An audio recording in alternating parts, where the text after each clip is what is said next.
Amen, amen. Yun. Thank you. Good afternoon, everyone. Makakaupo na po tayo. Ayun, sige po. Welcome, everyone, sa ating afternoon service. It is also our Communion Sunday. So later, magkakaroon po tayo ng Lord's Supper. Yung mga nasa net, those who are following us through the net, ihanda nyo po yung inyong mga communion elements. So, as we know, church, we are in the Lenten season, as some call it. Ano ba yung Lenten season? It is a season of reflection, a season of repentance, a season of realignment po para sa atin.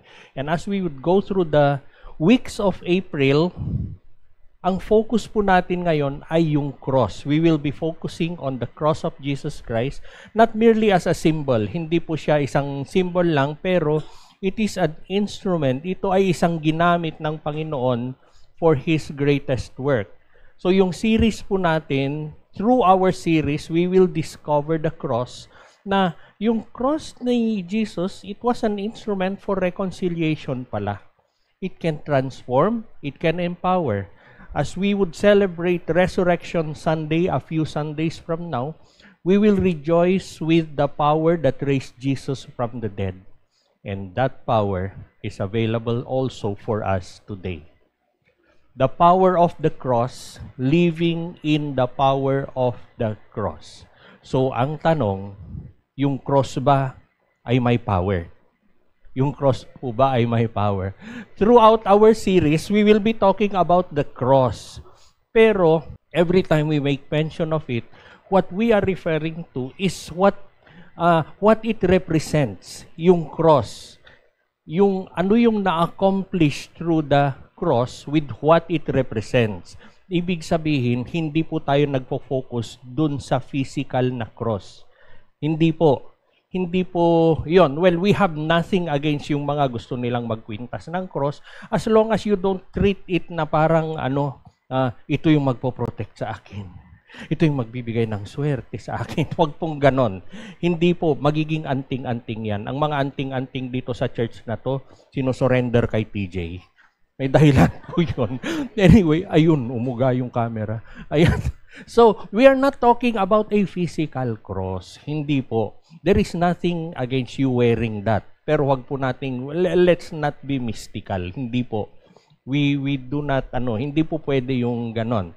So, yung series natin, the power of the cross is intended to lead each of us into a deeper understanding dun sa nagawa, sa nangyari sa Kalbaryo. But, more than a deeper understanding, it is our hope na ang bawat isa sa atin will have a personal experience. Kung ano yung nagawa ng Panginoon, magkakaroon po tayo, each of us, will have a personal encounter with Jesus this month and the power of the cross. We will recognize, we will see kung paano siya nagre-reconcile us to God and us to each other. Kung paano, bakit anong meron yung cross na yan that it can transform our identity. Na it is through the same cross na nagbigay ng power for Jesus' resurrection and unites all of us for eternal purposes. Na nangyari man po yun, that it is still useful. It is still worth for us para sa daily living natin. And because yung na-achieve ni Jesus through that cross, it gives us the fullness of His plan. It puts us into His plan and into the destiny that He planned for us. So this afternoon, church, would you join us? Start joining us in this journey into the life-changing power of the cross of Jesus and His resurrection. Throughout the 4 weeks, you see on the screen kung ano po yung magiging topic natin. Today, we will start with the reconciliation. Next week po, transformation, then empowerment, then unity. In this series, we will discover how the cross reconciles, transforms, empowers, and unites. Sa pag-celebrate po natin ng Resurrection Sunday, we will rejoice with the power that raised Jesus from the dead. yung na-achieve ni Jesus, the power, the gains of Jesus through the cross are available for us today. Pero, we will start our series with knowing ano ba yung cross. Ano ba yung cross? What is the cross anyway? Yung cross po, foremost, is a Roman tool of torture and shame, as we would know. Tapos, crucifixion was designed for maximum exposure. Every crucifixion na nangyayari ay hindi po tago. They made sure, the Romans made sure na makikita ng lahat para panakot na rin po nila yon. Try to imagine yung itsura ni Jesus sa cross, nakadipa siya, may pako. Tapos yung tinatayuan niya ay hindi flat, nakaslant yon. Bakit? It was meant that way para unti-unti, nag-slide siya pababa, pag tumataas yung kamay, nahihirapang huminga. Pag nahihirapang huminga, the only way na pwedeng huminga yan is to pull up with the arms, through the nails, through the pain, tapos mag-i-inhale, pagka-inhale, bababa na naman. So magiging cycle yan hanggang mamatay. The same thing happened to Jesus. Third point, the burial of crucified victims was extremely rare. Yung nangyari kay Jesus, nilibing siya. Bihirang mangyari yon. Anyone who is crucified, iiwanan sa krus, kakainin ng ibon, kasi panakot nga. Kaya nga, take note, nung si Jesus ay nilibing, si Joseph of Arimathea, kanino siya nagpaalam? Not to Herod, not to Caiaphas, pero to Pilate himself.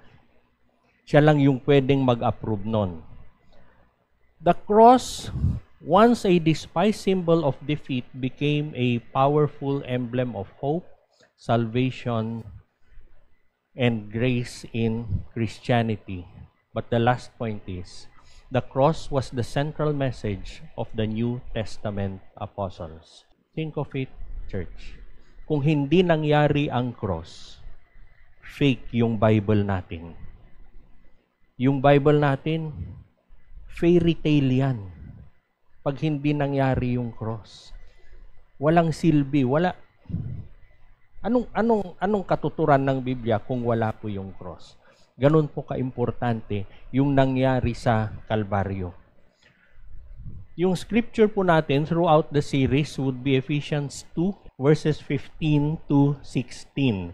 He made peace between Jews and Gentiles by creating in himself one new people from the two groups. Together as one body, Christ reconciled both groups to God by means of his death on the cross, and our hostility toward each other was put to death.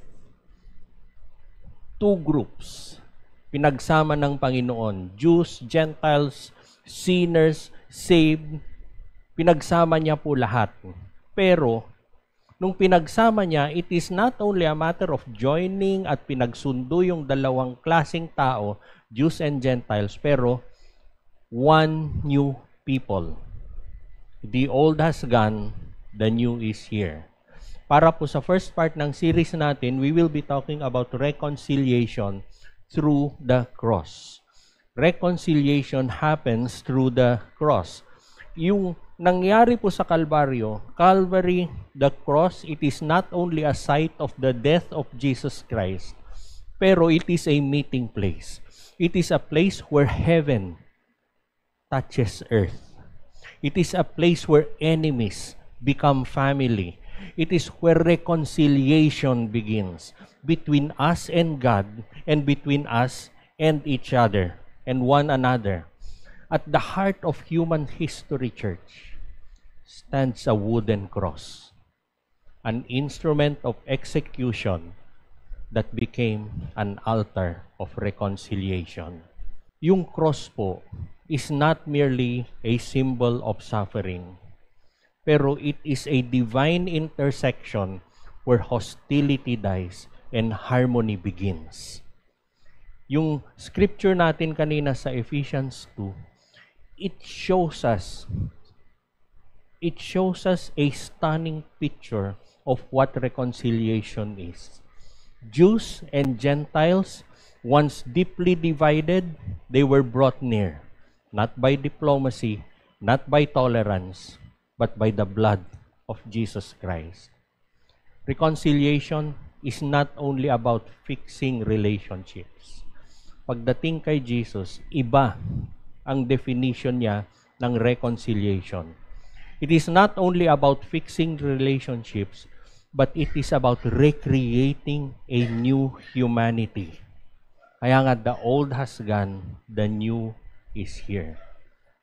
The cross did not just end hostility, it formed a family, which is us today. Through the cross, hindi na po tayo strangers sa Panginoon.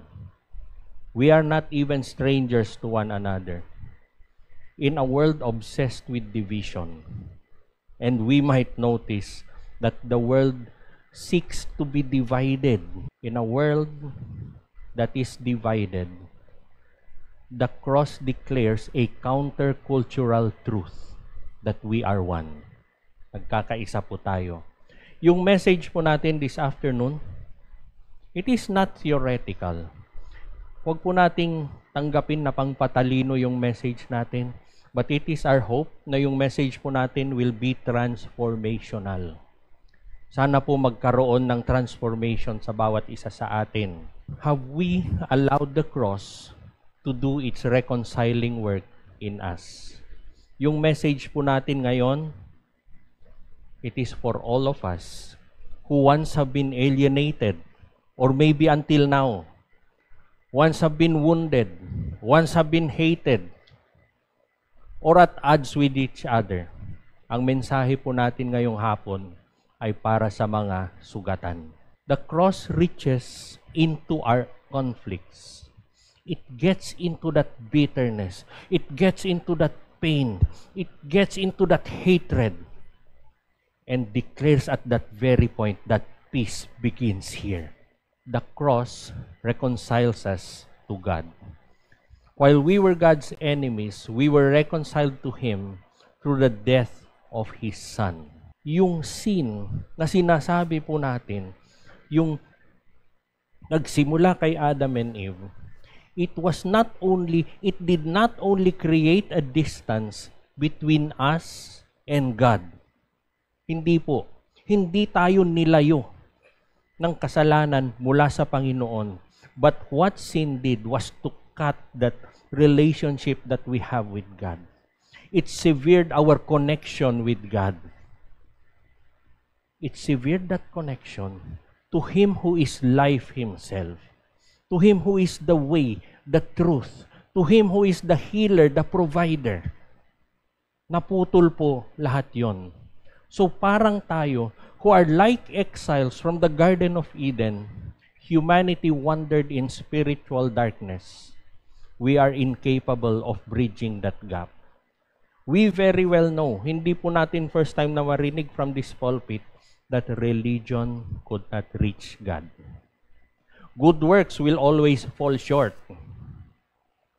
But God, because of His mercy, did what we never could do. Through the cross, Jesus did not just offer forgiveness, He opened the way back home. Understand, church, that in the presence of God, that is home for us. Pinutol ng kasalanan yon. Pero yun, through the cross, binalik tayo ni Jesus Christ. It is not only communion with God, but it is being home with God. That is where we belong. Anong ginawa ni Jesus? Yung galit, yung nagpupuyos na galit ng Ama, because He hates sin so much. Through the cross, that is where divine justice met perfect love. Jesus absorbed yung galit na yon, which was meant for us. Yung pagkapuot ng Ama, which was meant for us. And He did not just forgive us. Hindi po. He did not just save us. He clothed us with righteousness. We were clothed with righteousness dahil sa ginawa ni Jesus sa Kalbaryo. The veil was torn. The debt has been paid. And the father ran to meet the prodigal son. Sabi po ni R.C. Sproul, God has reconciled us to Himself by a costly act, the death of His Son. Church, understand that the cross is an open door. It is an open door given to us by God and telling us, dito ka, pasok ka anak, balik ka anak, dito ka, come home to me. And think of it well, that as we know that it is an open door, will you enter? Or will you have all the reasons not to? Let the cross remind us daily that you are no longer estranged. May nagmamahal sa iyo. Hindi ka malayo sa kanila. Understand that you are embraced. Once a prodigal, galing ka man sa babuyan, tatanggapin ka ng iyong ama. What part of your relationship with God still needs reconciliation? Baka meron pang nakatago. Baka meron ka pang tinabi na, Lord, wag muna. Why don't you surrender it today? In fact, why are you listening to this message today? The cross reconciles us to one another. There is no Jew, no longer Jew or Gentile, slave or free, male and female, for you are all one in Christ Jesus. Alam nyo, if we go back into history, human history, even of history of ourselves, punong-puno tayo ng mga pader. Punong-puno tayo ng mga bakod. Ethnic, social, political, religious walls, they exist. And we have built those walls so many times that it has been a practice for us that we would rather build walls than tear them down.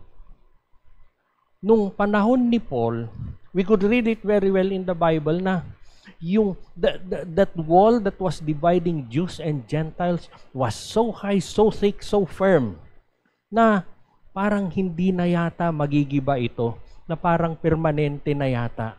But through the cross, that wall came crashing down.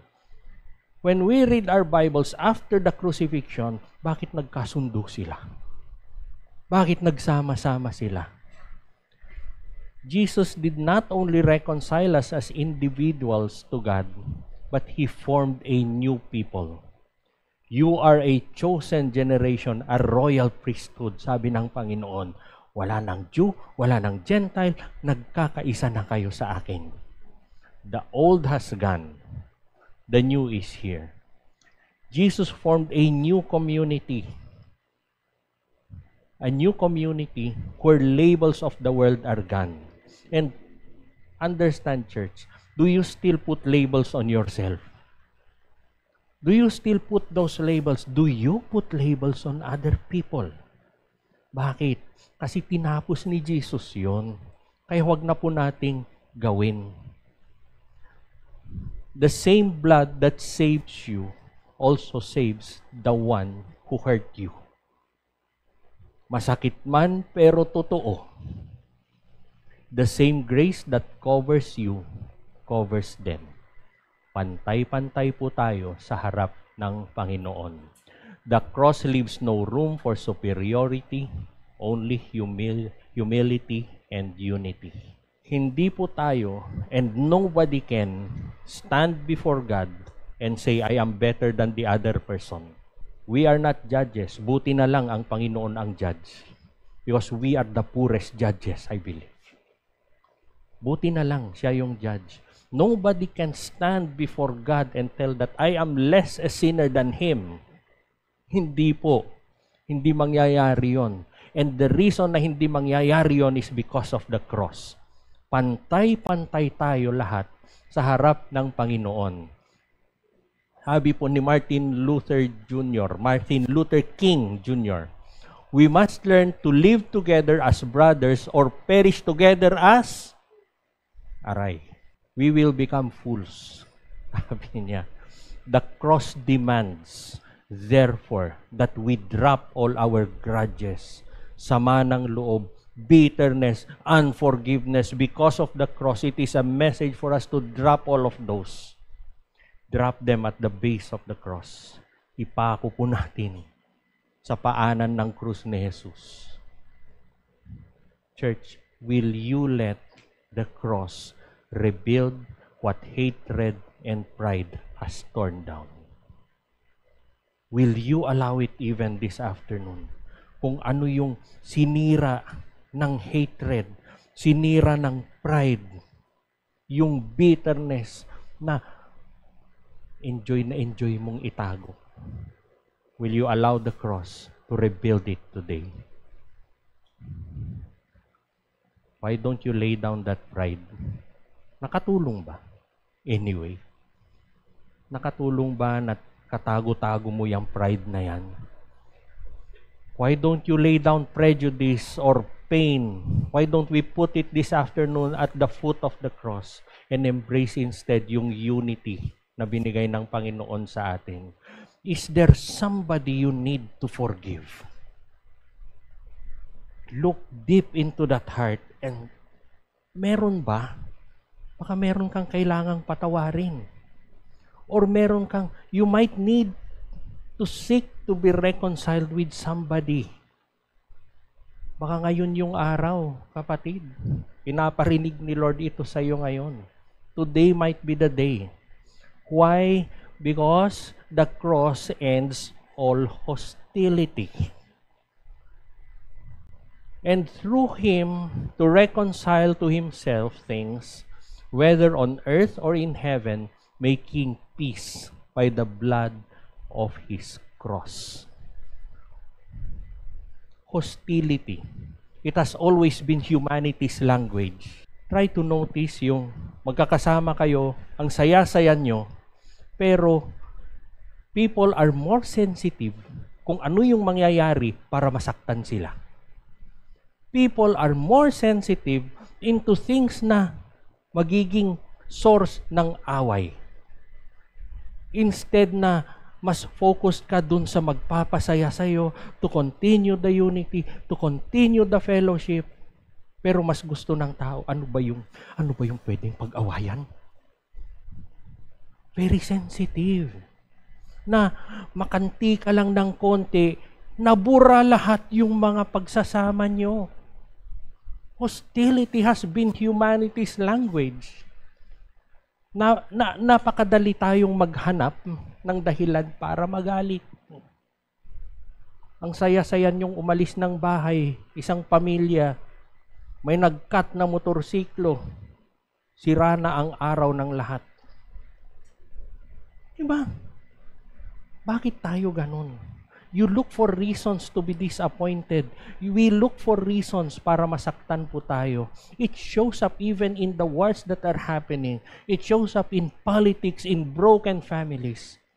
And it is silent within the walls of churches.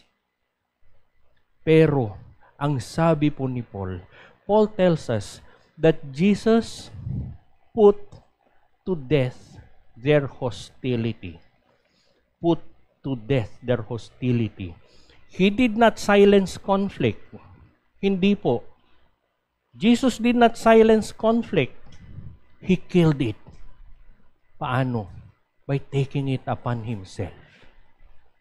Think of those conflicts na meron tayo. All of those are dead. Why do you nurture them? Why do you live with them? Bakit gustong-gusto niyong dilig-diligan? Patay na po lahat yun. Every insult, every injustice, every grudge, every sama ng loob has found its perfect target in the heart of Jesus Christ. And He did not retaliate. He absorbed it, He disarmed it, He killed it. The cross is where vengeance is satisfied and peace is born. Sinulat po ni John Stott, at the cross, Jesus bore not only our sins, but our hostilities. Now try to realize, if hostility is dead, church, Why do we keep on resurrecting it? Can you put to life something that Jesus has put to death? And then ask to be blessed. Tama ba yun? Church, there is no lasting peace without the Prince of Peace. Let the cross be your ceasefire. We hear this message today.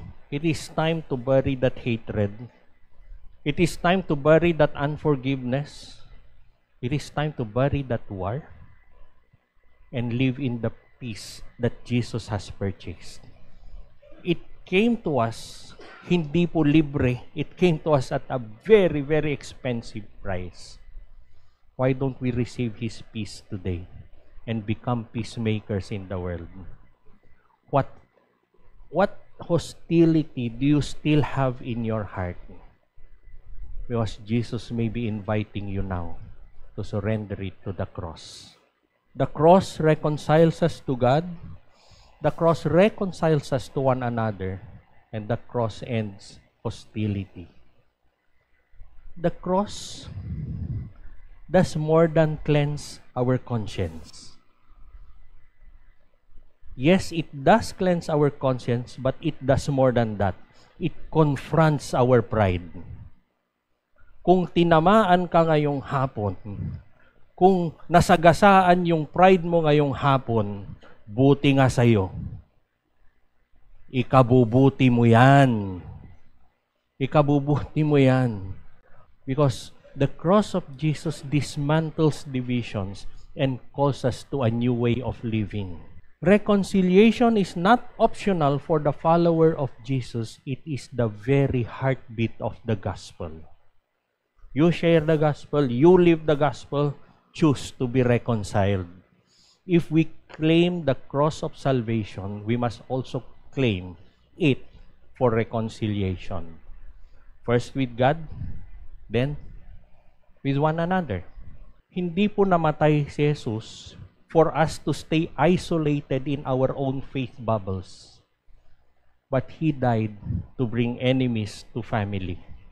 He died to bring strangers into covenant. He died to bring rebels into a communion with the Father. John Perkins wrote, "If the cross has not reconciled us, then the gospel we preach is incomplete." But He did. Look around you. Look into that heart that you have. Sino yung kailangan mong patawarin? What hostility is still lingering in that heart? Ano ba yung galit, yung puot, yung hatred na meron ka pa sa pusong yan? What walls are still standing in our hearts today? Why don't you come back to the cross? Why don't you lay it all down to the cross? And don't you dare mock that man who hung on the cross for you. It could have been you, pero tinanggap niya po yun para sa iyo. Would you love Him, church? Would you serve Him? You are not just forgiven, you are welcomed to His family. We are not just saved, we are also peacemakers. The cross did not only restore us, it united us. Let that reconciling work of Jesus grow deep into our hearts and let it begin with you. Because where the cross stands today, division dies. Where the cross stands today, a new family begins. We are all family. Listen to Jesus tell you this afternoon, come home, you belong to me. Let us pray.